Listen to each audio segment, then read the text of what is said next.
사무엘상 17장 48절에서 54절 말씀 교독합니다.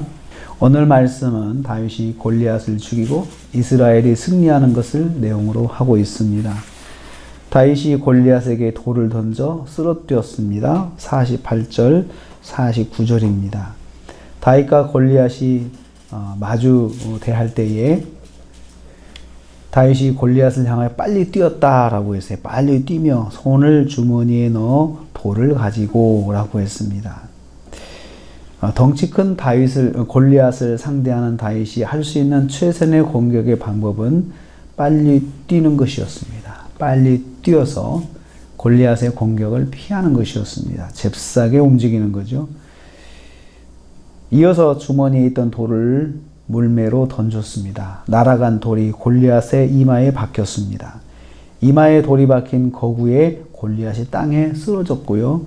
다윗은 그렇게 해서 골리앗을 넘어뜨렸습니다.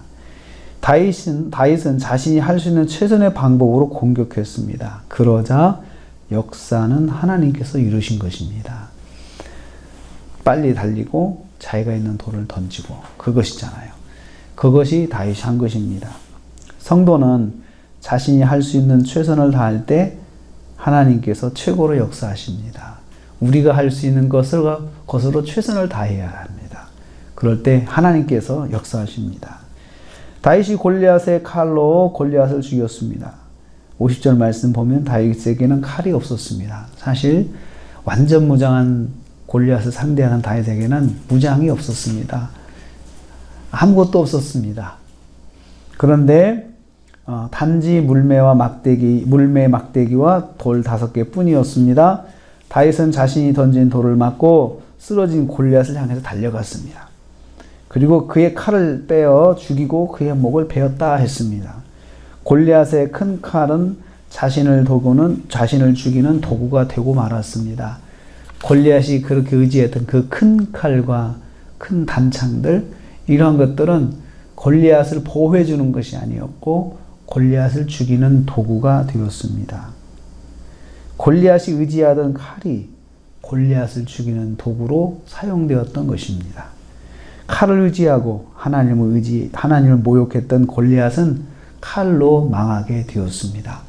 사람들은 흔히 자신이 가진 것들을 가지고 하나님을 무시합니다. 하나님의 교회를 무시합니다.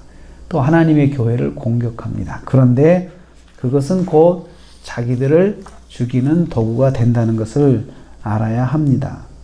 이스라엘이 큰 승리를 거두었다 했습니다. 52절과 54절입니다. 이 장면을 목격한 이스라엘과 유다 사람들이 힘을 얻었습니다. 일제히 일어나서 블레셋 사람을 공격하기 시작하였습니다. 상대가 의지하던 장수가 죽었으니 사기가 갑자기 올라간 것입니다. 블레셋까지 추격하여 공격합니다. 다윗은 골리앗의 머리와 무기를 가지고 예루살렘에 입성해서 승리의 입성을 하게 됩니다. 이 전쟁의 전과로 말미암아 이스라엘은 완전한 승리로 돌아서게 되었습니다. 다윗의 믿음대로 여호와께서 역사하셔서 승리하게 되었습니다. 다윗은 하나님의 이름만 의지하고 갔죠. 골리앗은 자기 힘을 의지했죠. 자기 힘으로 골리앗이 죽게 되었고 하나님을 의지했던 다윗은 하나님을 의지한 그 믿음대로 승리를 거두게 되었습니다. 성도가 하나님을 의지하고 최선을 다하면 하나님께서 그 믿음대로 역사하신 것을 우리는 여기서 볼 수가 있습니다. 오늘도 우리가 하루를 삽니다.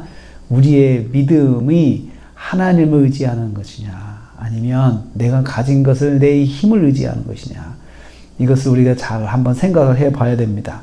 성도는 마땅히 하나님을 의지해야 됩니다. 하나님을 의지하고 내가 가진 최선의 방법으로 하나님을 의지하며 살아야 합니다. 그냥 손 놓고 가만히 앉아서 골리앗을 이긴 것이 아닙니다.